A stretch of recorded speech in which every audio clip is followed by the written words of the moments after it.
Welcome to the pre-recording of lecture 32 of MCS 260. So this is the second half of the session 16 in the 8-week summer. So in this part we start graphical user interfaces. What you can see also on this screen is a sliding puzzle. The goal of today is that we introduce some of the most basic elements, some of the basic widgets of a graphical user interface. The goal is that after a couple of lectures, we will be able to prototype some simple games. Okay, so let's run through the slides.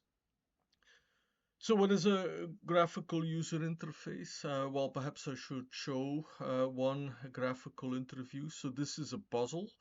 How does the puzzle work? So by pointing and clicking, one can move the pieces. So I have it also on the slides. Here is the outline of the um, graphical user interface. There are buttons, so I can scramble the um, the pieces. So there is my mouse click. So the goal is now for the user to fix the puzzle so that the squares are again outlined. There is a cheat button, so I can unscramble. It's not the backtracking to solve, it just has recorded all the moves used to scramble. But you can see the point. There is a canvas, there is the binding to the mouse, and then there are the buttons. So in a later lecture, I will get to this type of graphical user interface. But let me first start to define what a graphical user interface is. So a graphical user interface, such as the sliding puzzle, consists of several window gadgets inside the window. So there are buttons, there is a canvas, there is some data that is stored by the graphical user interface. So it stores the data of the puzzle, it defines the actions that go with the buttons, and then there are the mouse events for the user to give input. So here is the definition of the four buttons. So in a way, object-oriented programming is really necessary to implement a graphical user interface. So what are the main characteristics of graphical user interface or in any user interface? So far, our programs, even when we ran them in a Jupyter notebook, they were actually designed to be executed in a strict linear control, and that was imposed on the user by the developer. In a modern interface, so typically we don't run terminal programs unless we are the developers. Typically, we always use a graphical user interface, and in a way, the Jupyter notebook is already a graphical user interface which runs in a web client, which runs in a browser. So the main goal here is we need a user interface, and that increases the usability of the software. So there is a very strong connection between a graphical user interface, the one that we will introduce today with Tkinter, and the design of web pages. So the two, when you can do one, you can do the other. And also the focus of today is more on the introduction of the um, elements of graphical user interfaces. So there is a window that is important. There are the objects are presented by pictures, so we have buttons, various kinds of buttons. So there are typically also menus that we can select from. There is the mouse that we can point and click.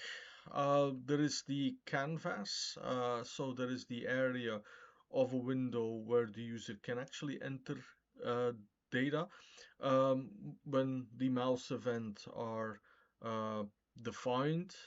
There is also what we will see is an entry widget where the user can enter data. Um, the goal is that, and that should be emphasized again, is that the user is in charge. So there is not a strict order of actions imposed by a program, no strict linear execution of event. And there is also some kind of a direct feedback, so the directness is also there. Um, Development of graphical user interfaces is aimed to make programs more usable, so it should be centered towards the user. Um, Here are the main window gadgets, or I will from here on talk about widgets, and also graphical user interface is pronounced as a GUI. We will see labels to just display a text, so hello world. We can make this hello world interactive, that we have a personalized greeting. Um, we let the user enter a name. Then the button will trigger an event. We can draw, in some sense, this first GUI here, the sliding puzzle, uses the canvas. The buttons are lined up here to resemble a menu, but a menu can also be explicitly defined by a list box. So that gives actually a sequence of options. So it gives the impression that the user is in control, but if the programmer is very careful about the correct choices of the inputs, then there is a lot more control. We will see that with the radio button, you can really you can really restrict the number of choices. Also with the checkbox, instead of having yes or no, having the user type that in, and then you have to be careful, is there an uppercase or a lowercase, for example, or what if the user types in the full word no or yes. Here with the check button, it's much stricter defined. So there are some advantages here. There is Tickle. So in Python, there is a lot of puns. Tickle is the toolkit language or the tool command language. Tkinter is the interface to this Tickle toolkit. What is the main benefit of this?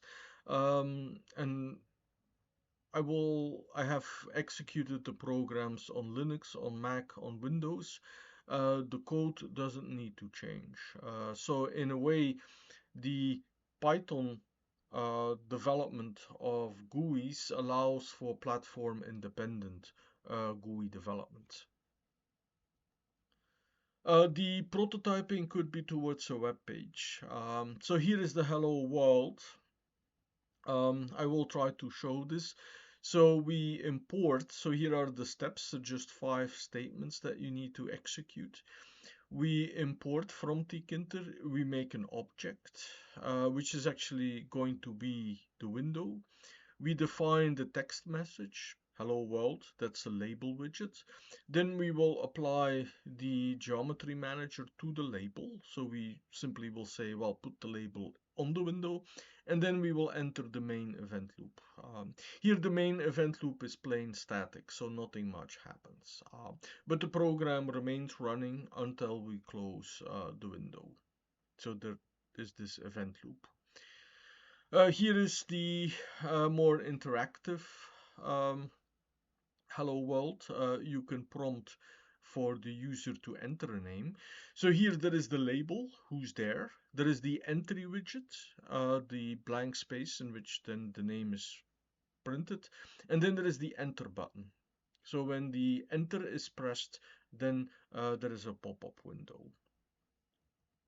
Uh, these are actually quite old slides, or the slides are not old. I modernized them, but the pictures are actually from the original Python 2 versions on a Mac.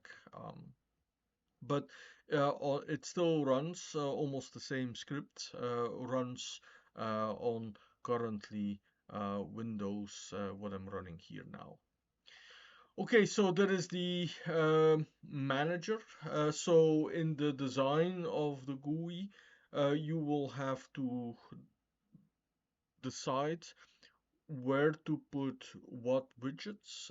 Here, this is a very just not really a functional GUI, but just to indicate that there are 3 rows.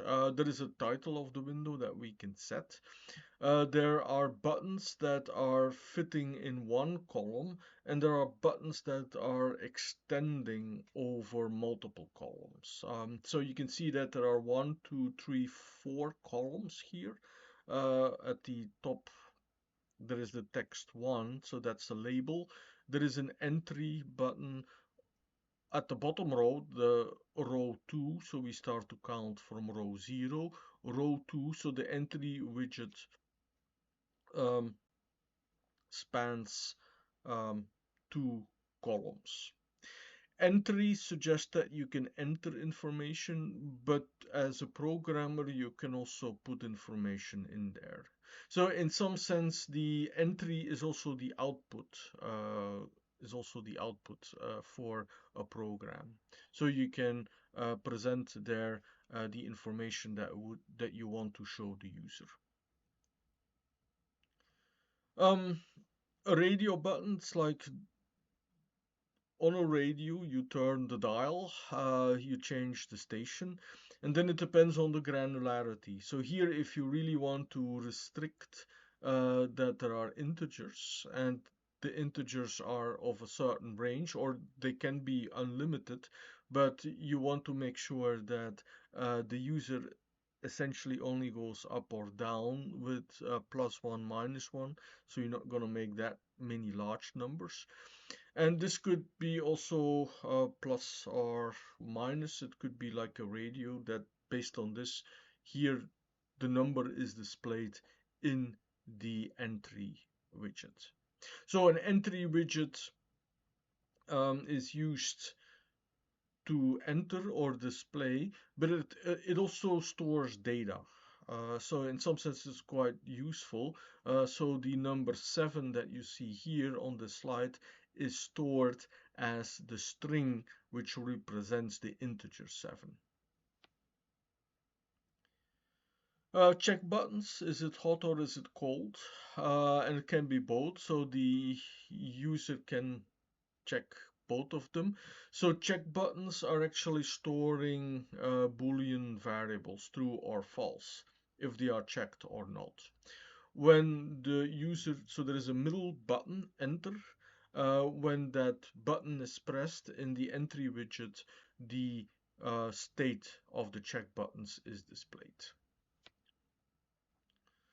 Handling mouse events. So this is an illustration for the canvas and the binding of the mouse events to the canvas. I will post this. So soon I will be coming up with the last project.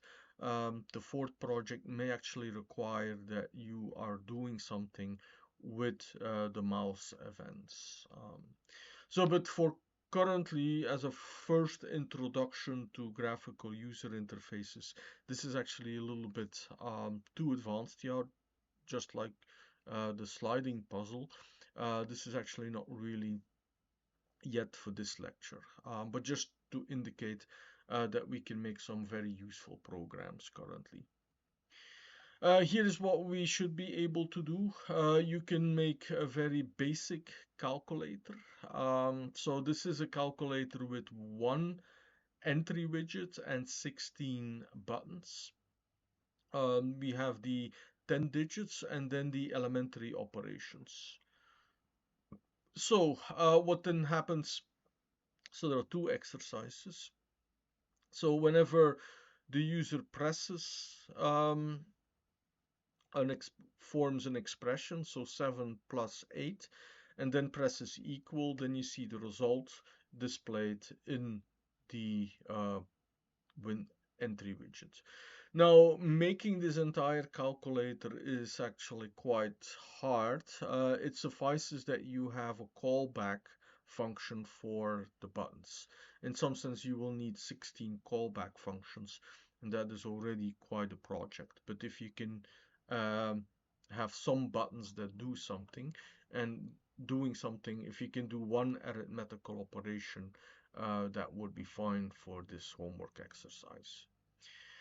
You must have seen graphical user interfaces converting between Fahrenheit and Celsius, converting with Celsius and Fahrenheit.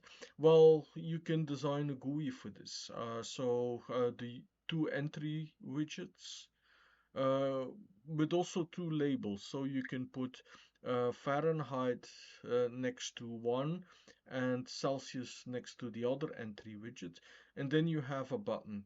And depending on what you consider the input, so you can check whether something is empty or not. If there is an empty entry widget, then what is in the other entry widget will be converted. So there is the design, and then there is always the code. All right, I have prepared Jupyter notebook. Perhaps I should see if I could do so. The sliding puzzle is launched at the command prompt. So the sliding puzzle is actually application that is too advanced for now. So if I'm clicking on the button here, then it disappears. So let me see if I could have the mouse draw to show. Yes, so the drawing of the mouse is actually showing. So let's see if I can actually draw something. So as ever, when I click on this, then and if I release it, if I can also remove things. So the boxes that are drawn are large enough so for me to make any drawing, and I can change this. So you can see this that you can make drawings, and then you could eventually have different check buttons for the colors. You can make a very elementary drawing method. If you are frustrated with the flowchart, you could try to think of, with the tools that we are using, you can try to see if you can build a better one. If you have a lot of time, not so much recommended. So let me show the first GUI, that is the hello. So you see this shows up here. It's rather tiny. But this hello is just what it is. So it's showing the hello world. And when I click on the top right close button, then it disappears. And also here my program ends. So a GUI is already, so a Jupyter notebook is essentially already a GUI, but when we run it, so I will here use it to indicate the stages. So alternatively, you see here the program that I just ran. So this was the program that will show the label with the text hello world. There are 5 steps that one needs to do.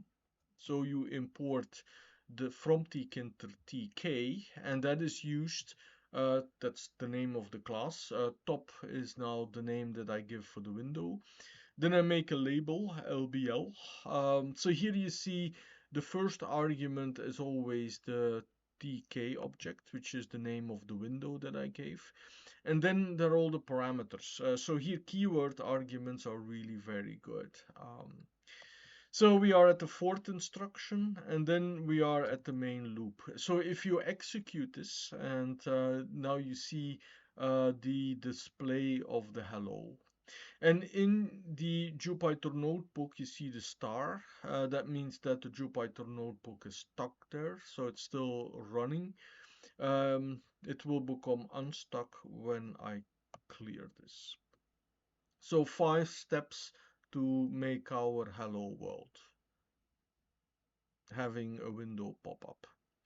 Let's make the hello world more interactive. So we are adding an entry widget, also a button.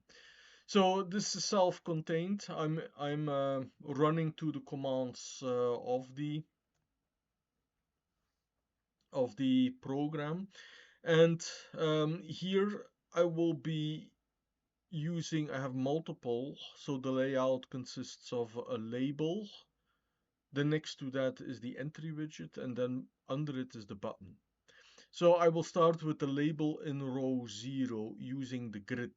So instead of having LBL equals something and then do the pack, no, I will immediately do the grid positioning. Then I make the entry widget, and the entry widget will also be on the first row, but will be placed in the next column. The button defines an action. So what does that button do? So this is defined in this hello function here. The function hello will get the string that is placed inside the entry widget. So ENT is the entry widget, the name of the entry widgets that I have given. Then it will make a new string, hello, whatever name that's in there. The hello, you see, in some sense, it all hangs together. So I've defined the entry widget. The entry widget has a method get that is called in the hello. The hello is attached to the button. So I'm defining this here step by step. Larger graphical user interfaces are using classes, and a class allows to separate the layout from the actions. So here the hello is a standalone function, but in an object-oriented design, this will be a method of a class. But just to say that you could use, so here is the hello world GUI. So let me enter a name. It's me. So if I do enter, and in some sense I don't show this here, so let me try to make that available. It is over here, right on top. Let me see if I can select it. So here it is. You see here the actions of the GUI. I had my pop-up message box and the original entry widget with the button. When I press the button, then the other window pops up. So let me close this, let me close that. I can tempt my luck and try to do it again. No, this doesn't now work. So perhaps let me try to do the hello GUI hello 2 with the entry widget. I think it's just GUI hello 2. So there we go. So let me enter me. and then you see the hello me. So this is a simple interaction. You have the hello function, which is called a callback function to the button widget. So I will press OK. The window disappears, and I will also leave this. All right, let's move on to the geometry manager grid. So I had let me show the corresponding slide. So the geometry grid is very useful for this calculator here, where you have row 0 spanned with over 4 columns. You have your entry widgets, then row 1, 2, 3, and 4 with the buttons. What I want to show is this layout here uh, using the grid. So I will have three buttons, a label, and an entry widget. So that is defined in the instructions here. I'm also importing from Tkinter the insert because I want to demonstrate how to insert something in an entry widget. There is the west, east, north, and south. I can stretch a button. I can stretch a button so that, like here, button 1 fills the entire west and east, also north and south. In some sense here, the north and the south doesn't matter that much, but what could be is that to the left or to the right of the button in the same row, you might have a canvas sitting there. And you could have your button just as big, perhaps it's not aesthetically pleasing, but you could have your button as big as the canvas that you put next to it. That's what it is meaning to stretching it. Um, Okay, so I will make my window, call it WDW here. I set the title, so the title actually returns a string. Then I have my label that is in column 4 on row 0. Text 1 is the text. Then I have the button. The button has no commands attached to it, so this GUI will actually not do anything. We can just look at it. So the button is placed in column 1, and that's that very big button, which is sticky, west, east, north, and south. Also, the other buttons are sticky in the sense that they are wide. Um, Notice the column span. So the big button here, actually that's the button that spans the 4 columns um, on row 1. So there is one button in the first row. Perhaps let's go back here. So there is this button 0. So I can also define the text that comes on the button. So you could do press me, button 0, button 1. There is the entry, and here you see the insert. So the insert is a label that must be imported from Tkinter. So that's a predefined input argument to the method insert from the object that's an instance of the class entry. So you make a new instance of the class entry by passing along the window to which it belongs. Okay, so let's see what this GUI will do. So this GUI displays the uh, layout of this of these instructions. Okay, two more widgets. So in a way, I'm kind of pushing here how far I can do this without object-oriented programming in the next lecture. In the next session, we will go to object-oriented design. So I will introduce an insert. I will introduce a radio button. So the radio button will have an entry widget associated to it. So there will be one big entry widget. So with the calculator, you will have column span 4 because you have 4 buttons in the columns beneath it. Here we have 2 buttons underneath it, row 0, column span 2. And here you see how difficult it starts to become. We are thinking about a layout, but in order to define the radio button in a sequential way, I must first define the method or the function that is the callback function for the radio button. So here is what this callback function does for the add. So it gets the data from the entry widget.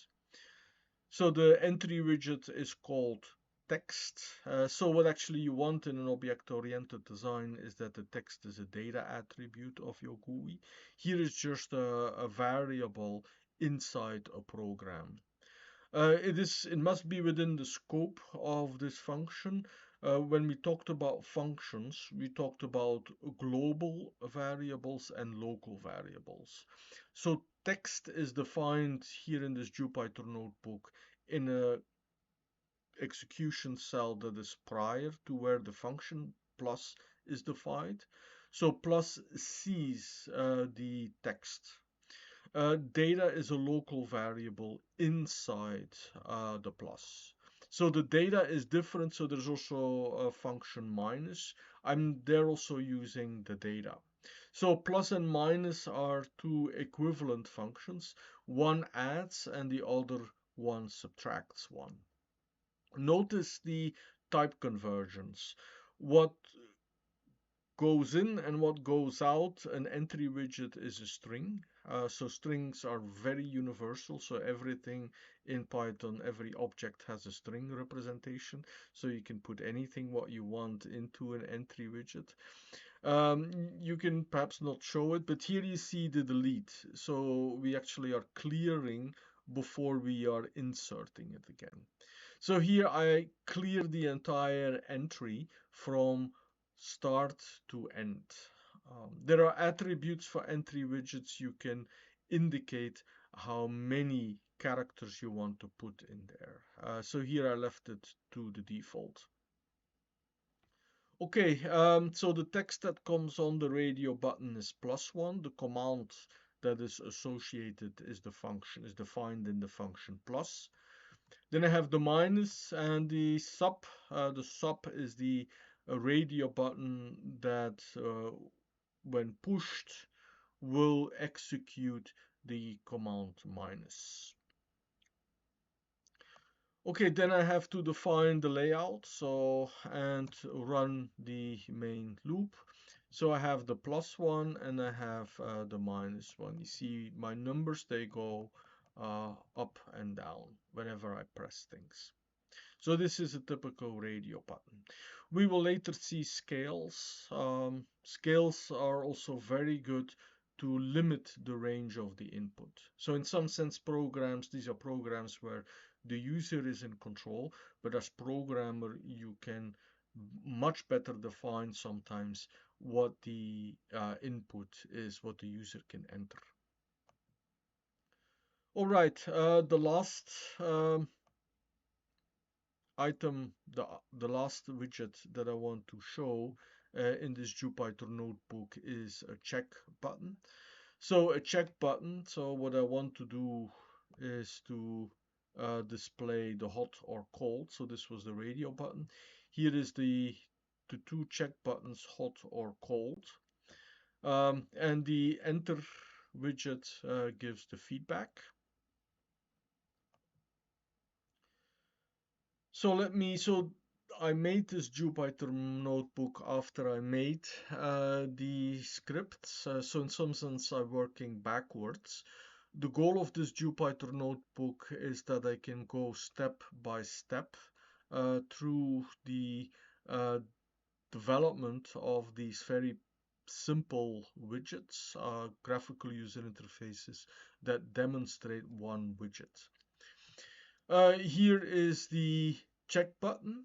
Um, the GUI will have an entry and a button. There is the int var. So with the check button, I said these were essentially um, trues or false, but I can associate with these buttons integer value variables. We will see this also with scales. You can also associate double variables. And you can define when the button is checked on or off what the values are. So here I'm dotted 1 and 0, so this can correspond to true and false. But if you want other values there, so you could have multiple values, multiple check buttons, and the check buttons determine somehow the values of the parameters that will be used in your program. So they can be checked both. So here I have two int var. So the int var is the name of the class. I'm running a constructor and returning an object that is an instance of int var. And that int var is manipulated by the check button.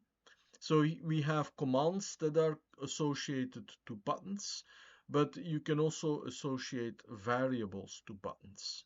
So here the variable h is linked to the check button. It will have the value 1 or 0, depending on whether the check button is checked or not. Then there is the entry widget. It spans two columns, the entire width of the window. Underneath, so at the very bottom, so here you see again, when I think about the design, actually I have the check buttons in mind, the buttons here and the entry widget. But before I can define in this layout, before I can define the button, I must define the callback function. Now you can get around this by working with a stop. You could leave the implementation blank or just put something in there. The first thing that you do is you clear the entry widget. The ENT, capital ENT, is a global variable to this act. Here I have defined now the button which contains the text enter. When pressed, the function act will be called. So let's look at act, what it does. It clears the entry widget, everything from start to end, from 0 to end. And then it gets the values. So these are integer values, so not strings. And by the way, this gets from the um, variables which are also global to this function. So we defined h and we defined c. So I can with the get, so very similar to the get on an ENT, but the get on an ENT or on an entry widget returns a string. Here actually I get an integer value back, so I can test. So there are the possible states where I have to put something in there. If nothing is checked, I will not write anything. Otherwise, if both are checked, I will write it is hot and cold. Can be at the same time. All right, let me now demonstrate this. So here you see the GUI. Maybe that this is all way too small to see, but then just run it. So here this is hot. I press enter. Then it displays the text. It is hot. I check also cold. Then it's hot and cold. I uncheck hot. Then it's just cold if I press enter. If I uncheck both of them, then that essentially clears the entry widget. Very simple GUIs, not that much code. Essentially what needs to be done. So here is the file for the check button. So this is still a very simple program with one function in there. Um, and the making of these objects. So we have the um, imports. You can also do from Tkinter import star, import everything, but that's not good practice. Pylint will not be happy by that.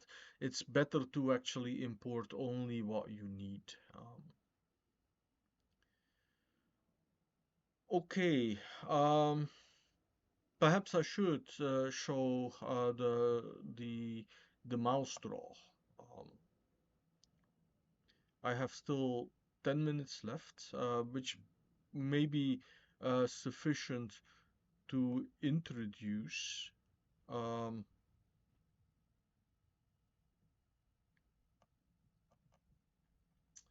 so here you see a more extensive GUI. Um, a lot of the GUI design is rather repetitive. So I'm importing a canvas. There is also the string var. The string var is what will be put in the message label. Perhaps let me run the mouse draw again. So what does the mouse draw do? It actually gives instructions. It gives instructions for the user of this GUI. So press mouse to give the coordinates. If I press it, you can actually see what I need to do. I can. So here is something interesting. So you can see that the canvas starts with coordinates 0, 0 at the top left. If I go over the rows, you see it's the Y that is changing. So these are the canvas coordinates. So when you are drawing something, you have to be mindful of that. Here is the X. So the X coordinates are actually the columns. This is fine, but the Y coordinates, they actually go down. So the origin, you would like to put it here, but this is the bottom 0 and then whatever number of rows you use. So here the origin for us would be 0 to 120. Okay, um, so with every mouse action, so if I press the mouse, then it gets the current coordinates. If I'm just dragging the mouse, then it refreshes the string variable each time. And you see here there was an error, but the GUI did not crash. So I had an index error. Um, so let me briefly scroll through the main elements. So there is a class. There was an in class when during the lectures there was the question, should the init always comes first? No, it shouldn't. So you can define helper functions. So the bind mouse events is actually a helper function for the constructor. So whenever we think about the constructor, we think about the layout. So there is the self, which will refer to the object of the fill square. So I'm making a fill square object. I pass it to windows. I pass the number of rows and the number of columns. So this was meant, I could have done it larger, but this was done when I was still working on a small laptop. There are the so I could have worked with pixels, but I prefer to work with squares that are filled. So here is the other widget that we will be using a lot when we want to draw things, the canvas. The canvas is attached to the window, so it will be placed on the window. You can define the height and the width depending on the rows and the columns. Rows and columns of essentially boxes. Each time when I click on them, it's filled with in green. So there is the string var, which is associated to the mouse position. this gives the instructions. So when the GUI comes up, put mouse inside box to draw. There is the label, and here you see whenever, so inside the constructor, we make a new object that is an instance of a canvas, and then you place it. So the canvas will be in row 1, column 0. It will span the 3 columns. So there is the positioning of the um, mouse position, so the label with the instructions, that will also span 3, but it will have on row 2.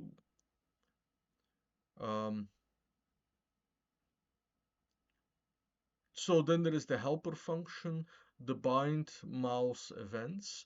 So I can define what happens when the button is pressed. So the bind is a method of any canvas. So you can do something when the mouse is hovering over the window, over the canvas. So this is when it has entered. Um, then you can also do something what the leave is. You can, when the mouse pointer is no longer over the canvas, what happens when the mouse is dragged, what happens when the button is pressed, and what happens when the mouse is released. So these are the 5 most common actions that you can bind. So the action that happens when you are releasing a button, you draw the rectangle. The rectangle here is drawn, so we get the current position. So releasing, so there is an event that is attached to every mouse event. So the event has 2 attributes, the x and the y coordinate. So here I prepared the string var. So whenever the button is released, it says what it is doing. If the button is pressed, it shows the current coordinates. Then the methods that are for entering and for exiting the window, and then the dragging of the mouse. So the main loop is making the window, defining the number of rows and the columns, and then making the object. And then we have the starting of the event loop. So I do this all at once, but typically you would start with the constructor first. And then you would have the methods that are done. You see the methods, the 5 actions that are associated to the events, they are actually very short. They're all one-line commands. So doing this without an object-oriented design might theoretically be possible, but I would certainly not recommend it. So these are already larger programs, but they are very well structured and they all follow the same pattern. We have the main that is in there. The main is actually allowing to run this program as a program. Although you could also import, you can use this as a module and import it if you want to use it in another GUI. We have the defining of the layout with eventually helper methods.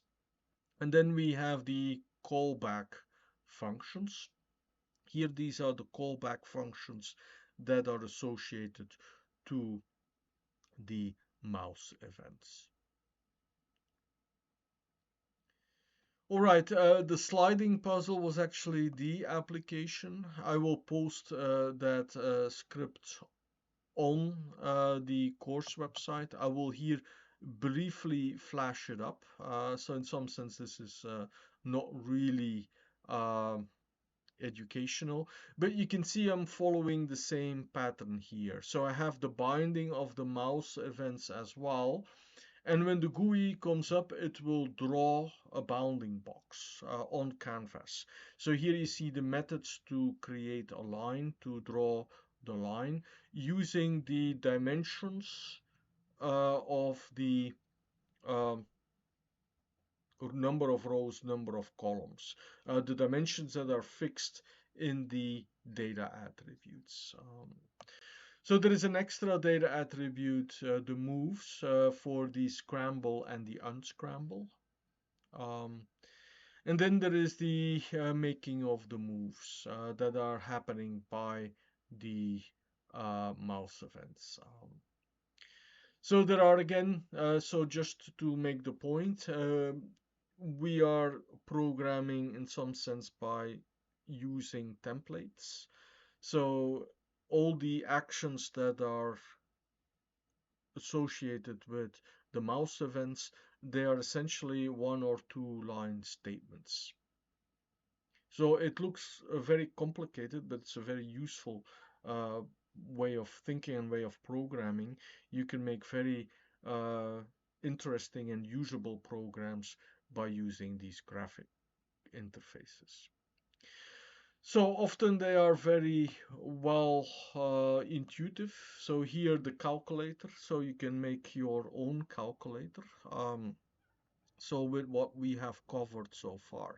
So this is just a very basic introduction, but you can already write a useful calculator.